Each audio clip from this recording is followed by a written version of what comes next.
29 years after World War II officially ended, one Japanese soldier was still fighting, alone in the Philippine jungle, refusing to surrender to a war that no longer existed. His name was Second Lieutenant Hiro Onoda, the very last Japanese soldier to finally lay down his arms.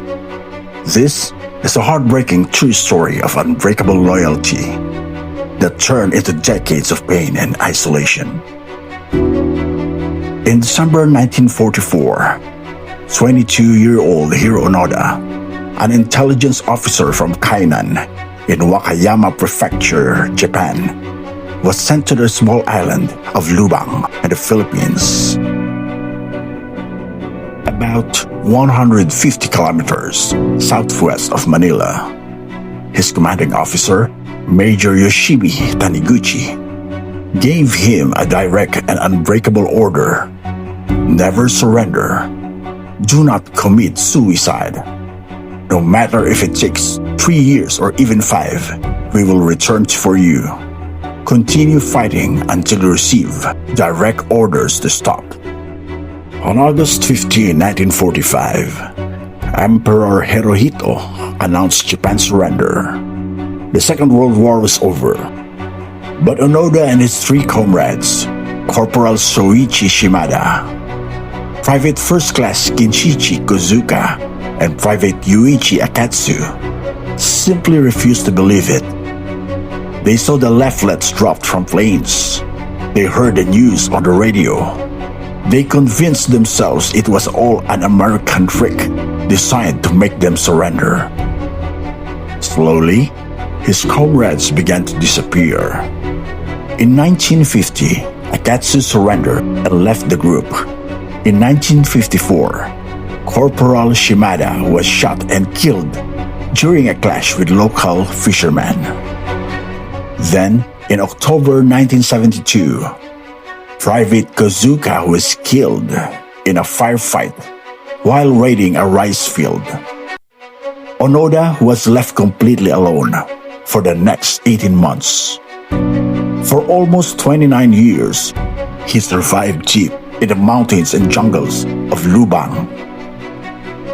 He ate bananas and coconuts, drank rainwater, and patched his uniform with pieces of parachute cloth. Every night, he carried the dagger his mother had given him in 1944, the one meant for seppuku if he was ever captured. He continued conducting guerrilla operations, burning crops and raiding villages, convinced he was still serving his emperor. He waited 28 years, 6 months, and 8 days, a total of 10,416 days of absolute loyalty to an order that never came. Then, on March 9, 1974, a young Japanese adventurer named Norio Suzuki finally found him. Suzuki brought Major Taniguchi all the way to the island.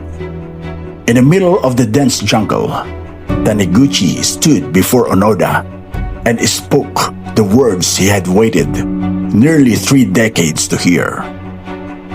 Second Lieutenant Hiro Onoda, you are relieved of your duties. The war is over. With tears streaming down his face, Onoda handed over his Arisaka rifle, hundreds of rounds of ammunition, several grenades, and his mother's dagger. The next day, March 10, 1974, he formally surrendered to Philippine forces.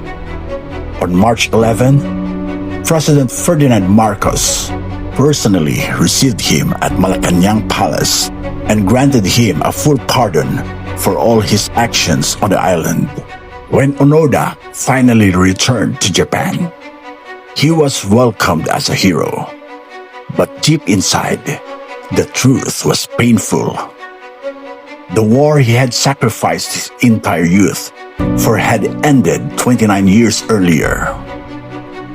He lived until 2014, passing away at the age of 91. still believing that his long, lonely struggle had been for his country and his emperor. Now, I ask you, if you were Hiro Onoda, would you have waited 29 years for orders that might never come? Would you have kept fighting? Or would you have given up and gone home? Tell me your honest answer in the comments below.